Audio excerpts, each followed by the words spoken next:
Hi all, a very good evening to all of you. कैसे हो आप सब लोग? Myself Chetan Garg and I welcome you all to our today's Geometry Gem series.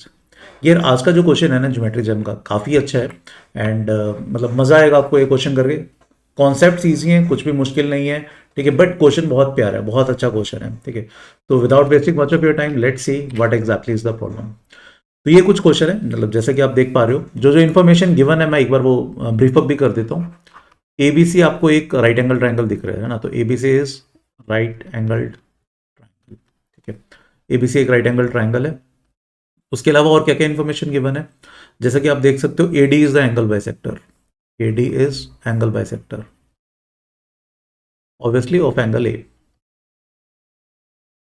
AD angle bisector है angle A का। Similarly you can see C D is also angle bisector of angle C. That means that implies D क्या होगा। शायद अब आपको ये पता होना चाहिए कि भैया दो एंगल बाइसेक्टर्स जहां मिलते हैं वो क्या होता है, इन सेंटर होता है। तो this implies D is in centre. तो डी इज इन सेंटर है। तो कहीं ना कहीं अब बैक ऑफ द माइंड पे सारी इन सेंटर्स की प्रॉपर्टीज आपको रिकॉल होनी चाहिए। इन सेंटर क्या था, एंगल बाइसेक्टर्स का point of intersection. In centre और क्या होता है, एक ऐसा यूनिक सर्कल होता है जो ट्रायंगल के अंदर लाई करेगा, जो तीनों साइड्स को टच करता है, उसके सेंटर को भी इन सेंटर कहते हैं। फिर वहां से इन रेडियस, ये भी रिकॉल, मतलब ये सारी चीजें बैक ऑफ द माइंड पे अपने आप आ जानी चाहिए कि इन रेडियस का क्या फॉर्मूला था, डेल्टा बाय एस। डेल्टा क्या होता है, एरिया ऑफ द ट्रायंगल है ना। एस क्या होता था, सेमी पेरीमीटर, ठीक है। और मतलब जो भी साइड जो है वो उस इन सर्कल को तीनों टच कर रही होती है, तो टेंजेंट्स की भी कुछ प्रॉपर्टीज लग सकती है। मतलब ये सारी चीजें बैक ऑफ द माइंड में आ जानी चाहिए। अब फर्दर क्या कह रहे हैं, फर्दर आपको जैसा कि आप देख पा रहे हो, ए डी पर परपेंडिकुलर बनाया डी, और फिर ई से बी सी पर परपेंडिकुलर ड्रॉप किया, जो कि फुट ऑफ परपेंडिकुलर है एफ। हमें ए बी लेंथ गिवन है, A B length is given to be 6। हमें बी सी लेंथ गिवन है, B C length is how much 8। अब क्योंकि एक राइट एंगल ट्राइंगल है तो इनडायरेक्टली हमें ए सी विच इज हाइपोटेनस वो भी गिवन है। फटाफट बताओ क्या है। हाँ बिल्कुल सही सोचा आपने। अगर राइट एंगल ट्राइंगल है तो पाइथागोरस लगा सकते हो, तो वहां से ए सी आ जाता है 10। Basically it is nothing but square root of 8 square plus 6 square. तो ये इंफॉर्मेशन हमारे पास डायरेक्टली आ गई, ठीक है। और और क्या क्या चीजें हम क्लेम कर सकते हैं, और हमें पता है क्योंकि एंगल बी 90 है राइट एंगल ट्राइंगल की वजह से, तो A plus C, angle A plus angle C, ये सम भी 90 होगा। एंड अगर कहीं जरूरत पड़ती है तो A/2 प्लस C/2, ये 45 डिग्री होगा, ठीक है। ये काइंड ऑफ इनडायरेक्ट हिंट दिए हैं आपको, ठीक है। अब देखो, इस क्वेश्चन का अभी फर्दर आपको वीडियो देखने का कोई फायदा नहीं है अनलेस अनटिल आपने क्वेश्चन ट्राई नहीं किया। तो एक जेन्युइन रिक्वेस्ट है, सारी इन्फॉर्मेशन आपको बता दी, हमें ऑब्वियसली डीएफ फाइंड आउट करना है। We need to find DF. DF की एक न्यूमेरिकल वैल्यू आएगी, वो हमें निकालना है। It may not be an integral value, ठीक है, बट हमें डीएफ निकालना है। तो जेन्युइनली इस वीडियो को पॉज करो। एक एक है ना डिसेंट सा एफर्ट देना इस क्वेश्चन पे बनता है। बहुत प्यारा क्वेश्चन है। इंटरेस्ट में आप इसको ट्राई करोगे ना तो यूल फाइंड कि यार क्वेश्चन इजी नहीं है, मतलब it is a good question, ठीक है। और मे भी हो सकता है आपसे हो भी ना शायद। तो मैं अब क्वेश्चन के सॉल्यूशन से प्रोसीड कर रहा हूँ। एंड प्लीज यार, मतलब एक छोटी सी रिक्वेस्ट है, आगे का पार्ट तभी देखना अगर आपने इस क्वेश्चन को ट्राई किया, ठीक है। तो I am proceeding with the solution. अब देखो यहां से अब हमें क्या क्या समझ में आता है, जैसा हमने पहले देखा कि भैया एक तो हम शायद इन रेडियस निकाल सकते हैं, स्मॉल आर, है ना, जिसका formula delta by S. I don't know जरूरत पड़ेगी या नहीं, बट मैं एक बार निकाल के लिख लेता हूँ। एरिया कितना, half of base into height, तो 6 इंटू 8, ये सीधा दिख रहा है। सेमी पेरीमीटर क्या होगा, that will be simply half of 6 plus 8 plus तीसरी साइड ए सी कितना था 10, ठीक है। हाफ हाफ तो वैसे ही उड़ गया, तो this is 48 upon how much is this is 24, right, which is 2। तो स्मॉल आर जो कि इन रेडियस होता है वो 2 के इक्वल है, ठीक है। अब यहां से देखो, अब ऐसा नहीं है, मैं ये नहीं कहूंगा कि भाई फर्स्ट अटेम्प्ट में ही आपसे हो जाएगा, बट स्मॉल आर का क्या मतलब, देखो इतने सारे परपेंडिकुलर बना रखे हैं, मतलब डी से अगर मैं परपेंडिकुलर ड्रॉ करता हूँ, ये लेंथ मेरे को स्मॉल आर है।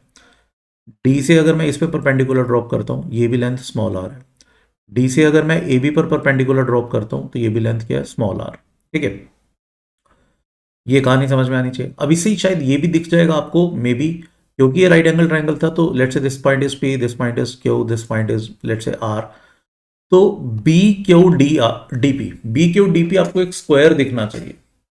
फायदा होगा या नहीं होगा मुझे नहीं पता, but B Q D P आपको एक स्क्वायर दिखना चाहिए। ठीक है, यहां तक कहानी क्लियर है। अब देखो, अब हम क्या क्या सोच सकते थे। हम कुछ एंगल्स निकालने की कोशिश करें। क्या ये वाला एंगल, इस एंगल को मैं बोल सकता हूं दिस इज 9। इसको मैं चलो अभी एक बार टेम्परेली हटा देता हूं। हम अगर कुछ कुछ एंगल्स निकालने की कोशिश करें, this angle will be how much, this angle should be 90 minus A by to. क्यों? क्योंकि ये वाला एंगल ए बाई टू है, क्योंकि एंगल बाइसेक्टर थे। This should be 90 minus A by two. ये कितना होगा? ये पूरा एंगल सी था, ये 90, तो दिस शुड बी 90 माइनस सी। तो ये कितना बन जाना चाहिए? क्या ये आपको ए बाई टू प्लस सी दिख रहा है? क्योंकि इस पूरे का सम 180 होना चाहिए, है ना। अच्छा, फर्दर एक और चीज, ए बाई टू प्लस सी तो था, चलो इसको मैं लिख सकता हूँ ए बाई टू प्लस सी में एक बार ए बाई टू और ऐड कर दिया और ए बाई टू सब्ट्रैक्ट कर दिया, कोई फर्क नहीं पड़ना चाहिए। बट ये बन गया A plus C minus A by two. A plus C कितना था? थोड़ी देर पहले मैंने आपको बताया था, क्योंकि राइट एंगल ट्राइंगल है तो ए प्लस सी कितना है? 90। ठीक है, तो A plus C minus A by two, ये बन गया 90 माइनस ए बाई टू। मतलब ये जो ए बाई टू प्लस सी है वो 90 माइनस ए बाई टू के इक्वल है। मतलब भैया ये दोनों एंगल्स इक्वल है। ठीक है, this is also 90 minus A by to, तो इसको मैं 90 माइनस ए बाई टू लिख रहा हूँ। क्यों है ये 90 माइनस ए बाई टू? मैंने अभी अभी जस्टिफाई किया। This angle is 90 minus A by to. तो मतलब प्रैक्टिकली ये दोनों एंगल इक्वल हो गए। अब जैसे ही देखो, अब जैसे ही आपको ये चीज समझ में आती है ना कि ये दोनों एंगल इक्वल है, फिर शायद क्वेश्चन वहीं पे खत्म हो जाता है। ठीक है, अब अगर ये दोनों एंगल आपको चमक गए कि भैया ये दोनों एंगल्स इक्वल है, तो अब देखो, अब इसको कैसे कहानी को हम मोल्ड कर सकते थे। ये दोनों एंगल इक्वल, अगर मैंने डी से परपेंडिकुलर ड्रॉप किया और अगर मैंने डी से इस पे परपेंडिकुलर ड्रॉप किया, क्या अब आपको ये दोनों ट्राइंगल्स कॉन्ग्रुएंट नजर आएंगे? Let's say this point is M, this point is N. तो ट्राइंगल डी एम ई वो आपको कॉन्ग्रुएंट दिखनी चाहिए डी एम ई के साथ। क्यों? क्योंकि भैया डी एम ये 90 डिग्री 90 डिग्री था, ये एंगल दोनों इक्वल है और डी साइड कॉमन है। तो बेसिकली एंगल एंगल साइड से वी कैन कंक्लूड ये दोनों ट्राइंगल कॉन्ग्रुएंट हो गई। कॉन्ग्रुएंट हो गई तो इसका मतलब DM should be equal to DN, DM equal to DN. अब इसका फायदा क्या हुआ? इसका फायदा ये हुआ, अगर मैं डी से परपेंडिकुलर ड्रॉप करता हूं, यहां पे भी परपेंडिकुलर ड्रॉप किया हुआ है, डीएम डीएन की इक्वल था, वेयर एज डीएम डीपी के भी इक्वल होगा, बिकॉज डीएम और डीपी तो क्या थे? इन रेडियस। याद करो मैंने थोड़ी देर पहले भी बताया था, डीएम और डीपी ये तो इन रेडियस है, ये दोनों को तो इक्वल होना ही होना था। यहां तक कहानी क्लियर। अब अगर इतनी कहानी समझ में आ गई, तो अब देखो, क्या अब आप ये सोच पा रहे हो कि ये जो डी पी एफ एन है, ये भी 90, ये भी 90, ये भी 90, तो ऑब्वियसली चौथा एंगल भी 90 होगा। As well as D N और डीपी इक्वल है, तो इसका मतलब D P F N is a square. ये कहानी समझ में आनी चाहिए। स्क्वायर है और डीएफ उसका क्या है? DF is diagonal, with DF is diagonal. ये कहानी क्लियर। अब अगर आपको ये समझ में आ गया, क्या आप मुझे बता सकते हो कि डीपी की वैल्यू क्या है? डीपी ही तो हमारा इन रेडियस था, विच इज 2। तो क्वेश्चन किस में कन्वर्ट हो गया कि भैया एक स्क्वायर है जिसकी साइड है 2 यूनिट्स और उस स्क्वायर का डायगोनल चाहिए आपको, विच इज डीएफ। तो वो कितना आ जाएगा? 2√2। तो डीएफ हमें फाइंड आउट करना था। डीएफ कितना बन जाएगा? DF will be 2√2। ठीक है, क्लियर। अब यार मतलब देखो ना, ये क्वेश्चन ऐसा नहीं है कि आसान है, this is not at all an easy question. ये टिपिकल एक पोटेंशियल क्वेश्चन है आईक्यू में 3 मार्क्स का।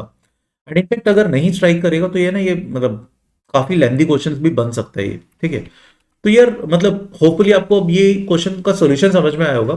मैं फिर से यही कहूंगा, ये जो हमारी ज्योमेट्री जेम सीरीज है ना, इसमें बहुत अच्छे अच्छे हम ज्योमेट्री के क्वेश्चंस करेंगे कुछ इसी टाइप के। बट इसका फायदा तभी है यार, अगर आप खुद से सॉल्व करोगे। सिर्फ सॉल्यूशन देखने से, सिर्फ सॉल्यूशन पढ़ने से कभी कोई फायदा नहीं होता, अनलेस अनटिल आप उसको ट्राई करने के बाद देख रहे हो।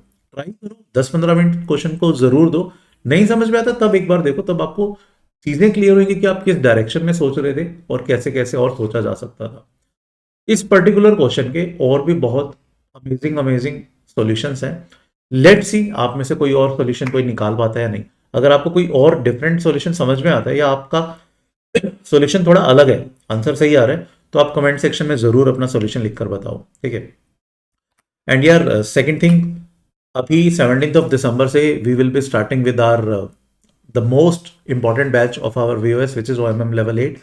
ऑलमोस्ट सभी टॉपर्स हमारे इसी बैच से होते हैं, ये 17 दिसंबर से स्टार्ट हो रहे हैं, ठीक है। इसके लिए ऑलरेडी बैच लॉन्च वीडियो कर चुके हैं वैसा है ना, आपको बहुत डिटेल में देखना है बैच के बारे में क्या कुछ है तो आप वो वीडियो देख सकते हो। इसमें ब्रीफअप किया गया बैच में एनरोलमेंट रिस्ट्रिक्टेड है, ऐसा नहीं है कि एनीवन कैन एनरोल, है ना। This is the criteria, you should score at least 15 और more in IIFM 2024, then only you will be eligible for this batch. या अगर आप हमारे इंटरनल स्टूडेंट हो इनमें से किसी भी बैच के, मोस्टली बच्चों की इनमें से 15 प्लस स्कोर आया ही था, है ना, बट स्टिल मतलब काफ़ी बच्चे ऐसे थे जो एलिजिबल नहीं थे बिकॉज वो अभी करंटली 7th ग्रेड में थे। तो अगर आप इनमें से किसी बैच में हो then also you are eligible for this batch. This is the course fee, again मतलब डिटेल वीडियो 3-4 बार बता चुके हैं यार, तो आप उसमें देख सकते हो। एनरोलमेंट का लिंक नीचे डिस्क्रिप्शन में दिया हुआ है, राइट। तो नेक्स्ट लेक्चर में मिलेंगे कुछ इसी टाइप के एक नए ज्योमेट्री जेम के साथ। तब तक के लिए thank you, bye bye, good night, take a very good care of your self.